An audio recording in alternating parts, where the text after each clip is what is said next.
स्वयं परमपिता परमात्मा इस सृष्टि पर आकर के हम बच्चों को सर्वगुण संपन्न 16 कला संपूर्ण निर्विकारी संपूर्ण अहिंसा मर्यादा पुरुषोत्तम बनाने की शिक्षा देते हैं, शक्ति देते हैं, दुआएं देते हैं, आशीर्वाद देते हैं, प्यार देते हैं। तो बाबा रात दिन हमको कहते हैं कि बच्चे मैं आया हूँ तुमको नई दुनिया का राज्य भाग देने के लिए। तो वहाँ पर डबल ताज है, द्वापर युग से सिंगल ताज है, सतयुग त्रेता में डबल ताज है, पवित्रता का भी ताज है और रतन जड़ित ताज भी है। तो बाबा दोनों हमको पवित्र आत्मा भी बनाते हैं, श्रेष्ठ आत्मा बनाते हैं, देव आत्मा पूज्य आत्मा बनाते हैं, साथ साथ हमको राज्य करने की भी विद्या सिखलाते हैं। तो सबसे पहले बाबा कहते हैं बच्चे तुम आत्माओं के ऊपर जो विकारों की मैल है बच्चे इसको दूर करने के लिए आत्मिक स्मृति में रह करके बाबा की याद में रहो। इसके बिना आपका पवित्रता का ताज आ नहीं सकता। अब पवित्रता का ताज केवल काम नहीं करेगा, फिर हमें राज्य करने का भी ताज चाहिए। तो बाबा फिर हमें स्वराज्य अधिकारी बनाते हैं। अपनी कर्म इंद्रियों के भी ऊपर तुम राज्य करो। तो जब हम स्वराज्य अधिकारी बनते हैं तभी हम प्रकृति जीत भी बनते हैं, माया जीत भी बनते हैं और तब हम सबके दिलों को जीतने के लायक बनते हैं। और फिर इसके साथ साथ बाबा कहते हैं तुम्हें राज्य करना है तो जब तक प्रजा नहीं होगी तो राज्य किस पर करोगे। तो तुम्हें हर आत्मा की जोत जगानी है, प्रजा भी तुम्हें खुद बनानी है, अर्थात उन आत्माओं की तुम्हें सेवा करनी है। तो बाबा ने कहा कि बच्चे मैं आया हूँ तुम्हारे ही द्वारा स्वर्ग की स्थापना करवाता हूँ, तुम ही इसके निमित्त बनते हो। तो बाबा ने जैसे ब्रह्मा बाबा को हमारे सामने एक सैंपल रखा, तो सब बाबा के आते ही ब्रह्मा बाबा ने क्या किया, सब कुछ न्योछावर कर दिया। तन मन धन मन वचन कर्म से बाबा का बाप बन गया।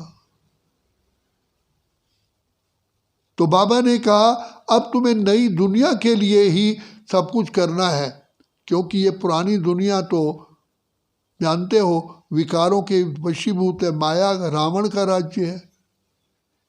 तो जिस प्रकार रात्रि का अंत होता है तो नया दिन आता है, तो बीच के समय को अमृत वेला कहते हैं। तो ये बेहद का अमृत वेला है, समय की पुकार है। अब समय चेतावनी दे रहा है कलयुग को जाना ही है, सतयुग आना है। तो कलयुग का जाने का समय आ चुका है। कलयुग हमसे छुट्टी ले रहा है, लेकिन सतयुग के लिए जब तक हम लायक नहीं बनेंगे तो हम कैसे सतयुग ला सकेंगे। तो बाबा कहते हैं तुम्हें सतयुग का इंतजार नहीं कर बल्कि इंतजाम करना है। तो उसके लिए हमें बाबा श्रेष्ठ संस्कारों के लिए हमको शिक्षा देते हैं।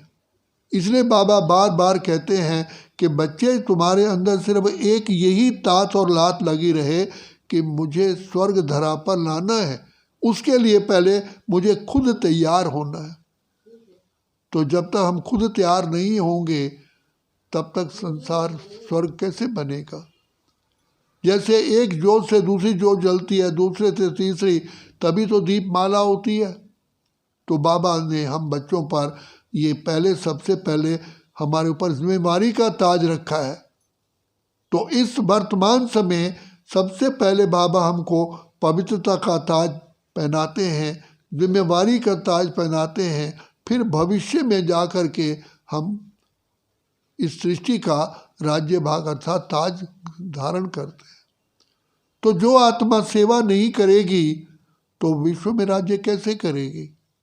तो बाबा कहते हैं केवल तुम बाबा की श्रीमत पर चलो, जो बाबा बार बार कहते हैं, देखो ब्रह्मा बाबा का भी सबसे अटेंशन मुरली पर रहता था। तो बाबा हर प्रकार की हमें शिक्षा देते हैं, जो आज भी बाबा ने कहा। यहाँ तक कि तरीका बताया कैसे ब्रह्मा बाबा शिव बाबा को याद करते हैं, कैसे खुशी में रहते हैं। तो बाबा कहते हैं सबसे पहली तो तुम्हें तो इस चीज़ की तो इतनी खुशी होनी चाहिए कि पिता परमात्मा ने इस सारी सृष्टि में से आपको चुन लिया। इससे बड़ा और भाग्य क्या हो सकता है। तो बाबा कहते हैं तुम पद्मा पदम सौभाग्यशाली हो।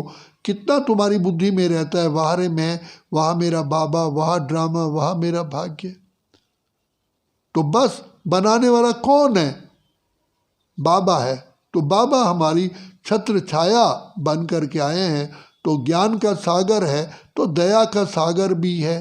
तो बाबा ने सबसे पहले हम पर यही कृपा की है, जो आकर के हमको सहज ज्ञान सहज राजयोग सिखाया है। इसमें सिर्फ हमारे पुराने जो संस्कार हैं उन पर विजय प्राप्त करने के लिए बाबा कहते हैं केवल बाबा की छत्र छाया में रहो। बाबा की छत्र छाया ही है बाबा की याद और ज्ञान का मनन चिंतन।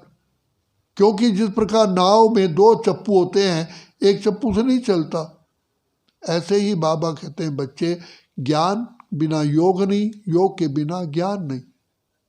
तो ज्ञान और योग दोनों का बैलेंस रखो। तो बाबा तो हमें हर प्रकार की हर रोज़ शिक्षा सावधानी देते हैं। तो जो बच्चे अटेंशन देते हैं वही आगे आगे बढ़ते जाते हैं। तो वह तीव्र सुख का की लहरों में लहराते हैं। तो ज्ञान की लहरों में जो लहराए वही आंतरिक आनंद की लहरों में, सुख की लहरों में, खुशी की लहरों में रह सकता है। तो बाबा कहते हैं बच्चे ज्ञान सदा बुद्धि में मनन चिंतन करते रहो। यही एक तरीका है और ये सहज मार्ग है। अच्छा।